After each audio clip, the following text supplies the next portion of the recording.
Vous manquez d'idées de lecture pour cet été? En voilà une nouvelle. Bonjour, c'est Bertrand, votre coach web. Bienvenue dans ce nouvel épisode du podcast, épisode 372. Et oui, c'est mercredi. Et le mercredi, c'est les bonnes idées de lecture. Bon, j'espère que vous allez bien, hein. Je sais pas si vous lisez tout ce que je vous conseille, mais bon, moi je continue à vous en conseiller. J'ai fait une photo sur Instagram ce matin, j'ai montré la bibliothèque. Si je devais vous conseiller tous les livres qu'il y a dans la bibliothèque, eh ben on pourrait faire un épisode consacré à ce sujet-là tous les jours. Je suis allé chercher aujourd'hui dans ma bibliothèque un livre plutôt ancien, bah oui, parce qu'il date finalement de 2010, voilà, traduit en France en 2011, hein, donc voilà, je suis parti dans des livres plus anciens, oui, parce qu'à l'échelle d'internet, ça reste des livres anciens, hein, on n'est pas dans les grands classiques, etc., mais qui est devenu finalement une sorte de classique, hein, de la création d'entreprise, de l'entrepreneuriat, de la productivité.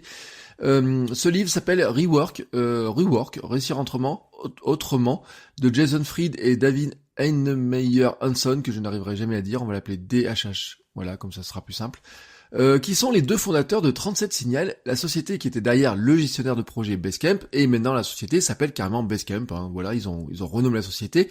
On en parle beaucoup moins de cette entreprise qui fut très à la mode à l'époque quand vous cherchiez un gestionnaire de temps, d'équipe, etc. pour votre entreprise. Et bien Basecamp, un gestionnaire de projet plutôt, Basecamp venait tout de suite à l'idée. Moi je l'ai utilisé avec des clients et c'était redoutablement efficace et ça l'est encore. Hein. Ils ont changé le modèle de prix, ils ont ajouté des fonctionnalités, enfin ils ont mis plein de choses. Ils avaient plein de produits qu'ils ont regroupés dans un seul. Enfin c'est très intéressant, c'est très pertinent et ils ont une approche qui est très intéressante. Alors pour montrer à quel point c'est utilisé, c'est une société qui a 3 millions de comptes créés, qui compte 3 millions de comptes créés sur son outil Basecamp en 2019. Et donc, d'ailleurs, ils le disent, hein, ils grossissent doucement, tranquillement, etc. Basecamp a été créé en 2004. Donc vous voyez, ils ont écrit ce livre finalement à quelques années après, un petit peu comme une sorte de leur guide à eux de créateurs d'entreprise, ce fut rapidement une très grosse vente, et en fait je le vois un petit peu comme une sorte de guide, hein, une sorte de manifeste de la création d'entreprise et du travail différent. C'est un petit peu leur vision à eux, c'est-à-dire que la culture d'entreprise de 37 Signal, ils la partagent dans le blog, dans leur podcast, dans les autres livres qu'ils ont sortis, elle est vraiment basée sur une culture d'entreprise qui est totalement différente. Leur ambition était de montrer comment réinventer le travail, créer une entreprise sans investir les économies d'une vie, travailler dessus de 10 à 40 heures par semaine dessus, mais pas 80 heures, 100 heures ou quoi que ce soit, travailler même sans locaux. C'est d'ailleurs le sujet de leur livre Remote, qui est le livre suivant. Vraiment, ils ont une vision qui est percutante, hein, c'est un livre qui se lit très rapidement, et les conseils tiennent sur une page. C'est dynamique, il n'y a pas de blabla, il y a une petite illustration et une page de conseils. Il y a des exemples pour aller voir plus loin. Alors tout à l'heure j'ai feuilleté, c'était assez rigolo. Par exemple, il cite l'exemple de Gary Vaynerchuk, qui à l'époque c'était vraiment dans sa époque où il vendait du vin, et dans une page où il explique l'important d'enseigner, hein, qu'il faut enseigner ce qu'on sait, et il cite Gary Vaynerchuk qui faisait des vidéos tous les jours pour expliquer comment déguster le vin. Et c'est vrai que Gary Vaynerchuk, pour certains, on a l'image, hein, du marketeur, du communicant, qui a une entreprise maintenant de marketing, de communication, orateur, etc. Mais en fait, c'est assez intéressant, et je le rappelais dans une vidéo de la formation, quand on regarde les débuts, Gary Vaynerchuk était pas du tout comme il est maintenant. C'est-à-dire que, bien sûr, ses premières vidéos, elles ont une qualité qui est ce qu'elle est, très faible, disons-le, voilà, il était moins à l'aise, etc. Mais il avait commencé à prendre ce parti d'enseigner les choses. Et vraiment, vous voyez, il cite ces exemples-là. Alors, il y a des exemples qui paraissent bien sûr anciens, où les gens ont changé, ou ont évolué. Mais en fait, le fond de leur livre est toujours très intéressant. Parce qu'en fait, ils sont un petit peu à contre-courant de l'esprit start-up, vous voyez. En fait, ils vous encouragent pas à créer une start-up, mais de réfléchir à une entreprise de long terme. Ils vous encouragent pas à dire, je vais créer une start-up et lever des fonds tout de suite.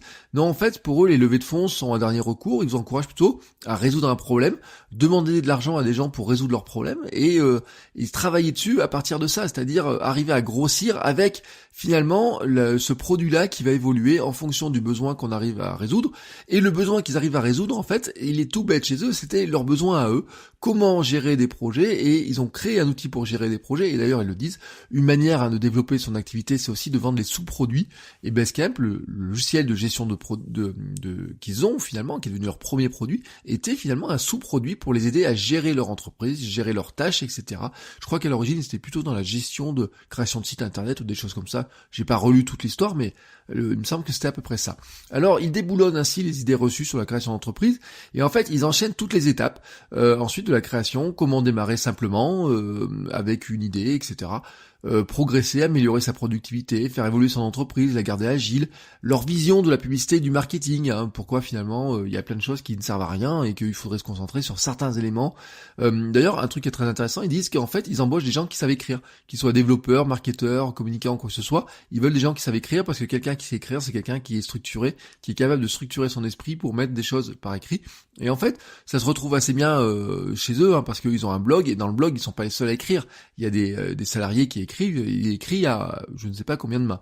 Donc il parle de l'embauche, mais aussi donc de ce qui en découle, la culture d'entreprise, même dans une entreprise où finalement la moitié du personnel n'est pas dans leurs locaux. Alors la moitié du personnel c'était à l'époque, je sais pas où ils en sont, je vous rappelle qu'on est quand même dans un monde où une entreprise comme WordPress, Automatique qui gère WordPress par exemple, n'a plus de locaux physiques, tout le monde est à droite à gauche, et en fait Basecamp, la logique c'était de dire finalement tous les talents sont dans le monde entier, on n'a pas besoin de les faire venir à Chicago pour travailler, on les réunit de temps en temps, une fois dans l'année ou deux fois dans l'année, je sais plus combien c'était, ils expliquaient dans le livre, mais sinon le reste du temps, on a des outils pour travailler ensemble, on travaille ensemble, on a une culture d'entreprise autour de ça.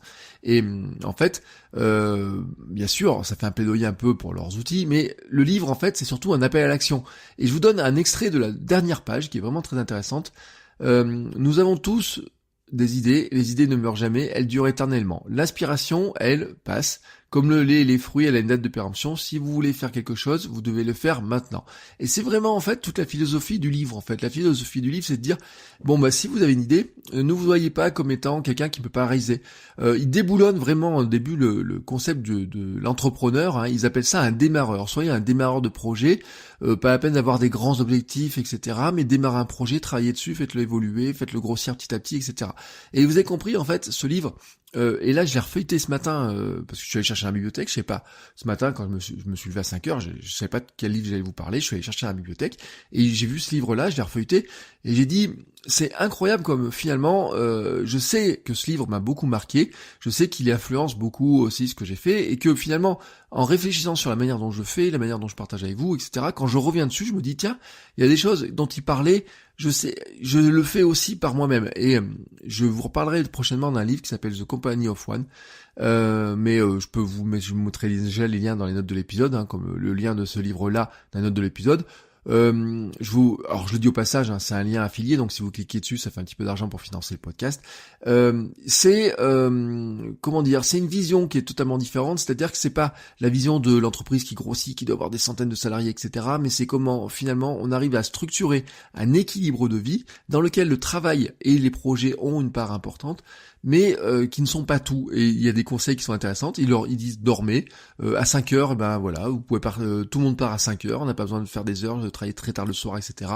Je vous dis, ils disent on peut travailler 10 à 40 heures par semaine, donc 10, on est plutôt dans le side project, side hustle, 40 heures on est sur du temps plein, on peut travailler dessus, faire grossir les choses petit à petit, etc. Et donc ils ont toute une philosophie autour de ça qui est très intéressante, et qui développe aussi, alors ils ont un blog, ça fait très longtemps qu'ils ont un blog, qui s'appelle Signal versus Noise, je vous mets le lien aussi, pareil, ils sont très transparents, ils annoncent même le salaire minimum de le salarié, voilà, vous savez que le salaire minimum annuel c'est 70 000 $ par an si vous voulez travailler chez eux. Ils ont un podcast qui s'appelle Rework, voilà, sur lequel ils explorent ces mêmes thématiques, et en fait c'est une thématique qu'ils continuent d'explorer. Alors Remote, ils avaient sorti un livre qui s'appelle Remote, qui était plutôt un livre sur la culture d'entreprise, le travail à distance, etc. Et en fait, leur dernier livre est sorti en 2018. Alors je l'ai pas lu, mais il s'appelle It Doesn't Have to Be Crazy at Work, où ils décrivent en fait leur vision du travail loin du chaos, des heures interminables, du stress, etc. Et ils appellent ça The Calm Company. Et en fait, ils citent, l'un des premiers trucs qu'ils citent, c'est en fait une vision, notamment de chez Google, etc. Et ils sont totalement à l'inverse de ce monde-là. Ils sont totalement à l'inverse de la Silicon Valley. C'est vraiment une vision totalement différente. Mais leurs conseils sont extrêmement pertinents. Leurs conseils sur développer une activité, sur aller au contact des clients, etc. Toutes ces notions-là dont je vous parle très souvent, vous les retrouverez dedans, dans une manière très très très très rapide à lire. Je vous précise, Rework, c'est le livre, je vous l'ai dit, traduit en français. Vous avez reçu la version américaine et vous avez la version française qui est toujours disponible, et c'est pour ça que je vous mets les liens dans les notes de l'épisode. Et je vous souhaite à tous donc une très très très très très très bonne lecture, et je vous dis à demain pour un nouvel épisode. Ciao ciao les créateurs.